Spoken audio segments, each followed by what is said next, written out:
1978, Sir Army Suit, the Beatles' White Album in disguise.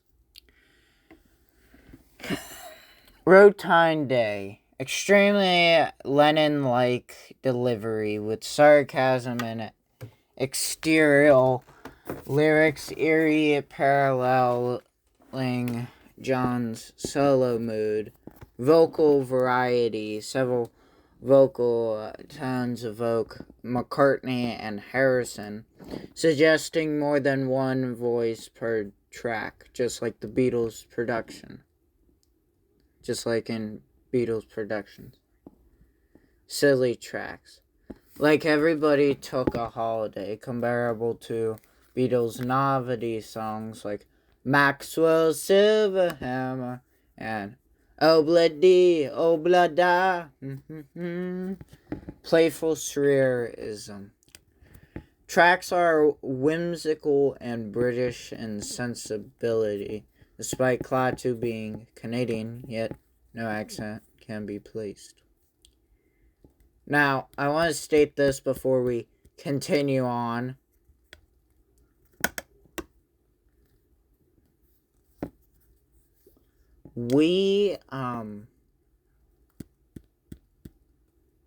I don't believe this conspiracy theory.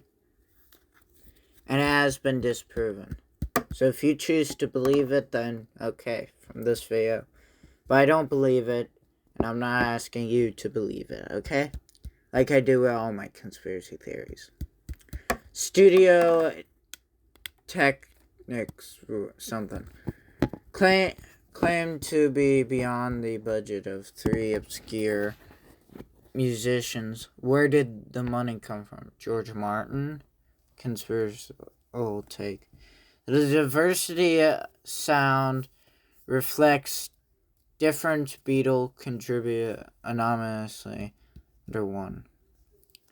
1980, Endangered Species. Supposedly a flop, but feels like forced derailment. Supporting evidence. Evidence. It's like when Dr. Evil did Laser. You know, that bit. Capitol took over production, but this feels artificial. A Beatles I can't pronounce that word.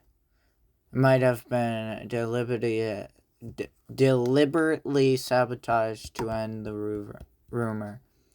Almost as if outsiders were now covering Songs sound more Americanized.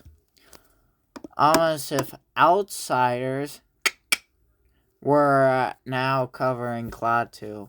Was this a deliberate ruse? Hotbox City and Sellout seem to contain media commentary about the industry and being exploited. All good could be interpreted as Lennon or McCartney venting under disguise. All good things, almost a farewell in tone. Sounds eerie like a Harrison-esque close. Conspiratorial take. After the Beatles' identities were almost revealed, they deliberately tanked the project, handing it off to unknowns or label producers. Now, I'm not sure if that was before John Lennon was assassinated. I'm going to assume it was before, because he died in early December. But it could have been after. I don't know when it was released. So, this was after John Lennon's death in This came out in 1981. Megatalane, the crown jewel of Beatles revival energy. Most overlooked post-Beatles album of early 80s. Supporting evidence. Return to classic pop psychic rock after a dud. This sound again like Rubber Soul or Magical Mystery Tour. Magical mystery tour.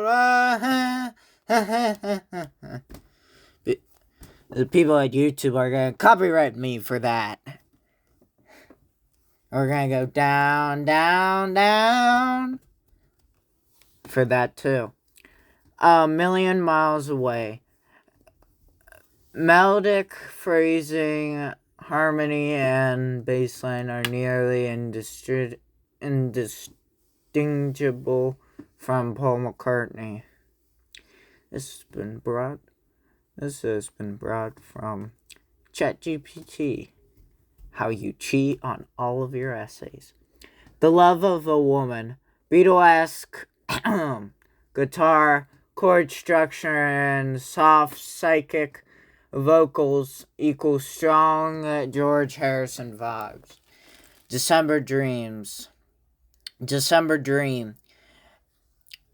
A song about John Lennon released mere months after his death, but more interpreted this as John's own farewell, suggesting Lennon didn't die and had pre-written it. Time's up, the dream has ended. Feel like an insider confession. Melilla.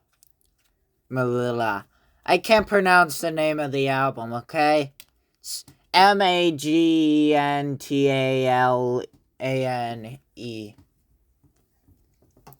Is the true final Beatles album. A secret goodbye. December Dream is either a fake tribute or one last track from Lennon pre-death or post. Basically, it says Lennon could be a clown, which isn't true in any way. Klaatu disband. Or did they? Post 1981, let's say, evidence. So 1981 to present day. Silence or obscurity. No major career outside of Klaatu for the three members. Why not? Vocal samples match Beatles. Some enthusiasts claim spectacle voice comparisons between Klaatu singers and Beatles, particularly Paul and George, show overlap. Discreetly in origin. Terry Draper and DeLong gave conflicting stories in different interviews, especially about their formation timeline. The Beatles anthology begins in the 90s. A coordinated return to official Beatles branding now that the Klaatu myth had died down. 2000 reissues. Klaatu albums were re-released with great care, including subtle clues in inner liner notes and hidden audio files on remasters that some claim contain reverse messages. Documentaries refuse to go too deep. Many Beatles docs, including Get Back, avoid discussing Klaatu. Why?